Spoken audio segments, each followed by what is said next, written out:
UBS answered its critics, would you say? UBS was all about its capital and about its dividend-paying potential. In fact, analysts got so wound up about the capital position, they forgot the beneficial earnings impact of management's other part of their restructuring, and most pertinently the cost savings. And that's what we're seeing, not just at UBS, but actually across the whole investment banking space. A little bit of revenue growth, but some reasonable cost cutting, double-digit operating profit increases, and that's triggering positive earnings surprises. Are the shares fairly priced right now? The thing about UBS is that it had such a very big move up after its strategy review in the fourth quarter of last year that it's actually been bumping along the top edge of its valuation range relative to the sector all year. It's been waiting for these earnings upgrades to come through, and now they will come and UBS will grow into its valuation. But there's probably more opportunity for catch-up elsewhere in the sector, potentially at Deutsche.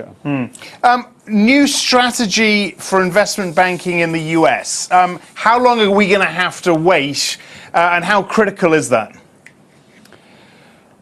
I think I'm never a big fan of these huge restructurings in investment banking. Normally that only happens when you're absolutely flat on your back, and we know that was the case at UBS. They were on the canvas, and it basically means exiting businesses. If there's any kind of pickup, then you miss out. And there's no doubt that UBS is going to be a second-tier player in investment banking as we look forward. So I wouldn't pin too much hope on that. It's making the best of a bad job. How are we going to downsize and still try and stay relevant is basically the byline of that new strategy. All right. On Deutsche, and staying with the US, do you think this new capital is enough to meet the needs of this undercapitalized, underleveraged US operation for Deutsche?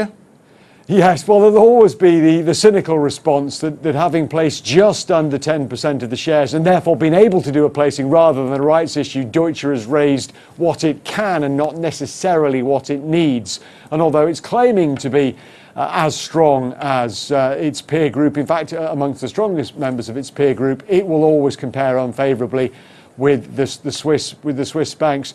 I think what is significant in today's release is the fact that they're also saying we may produce some subordinated capital later in the year.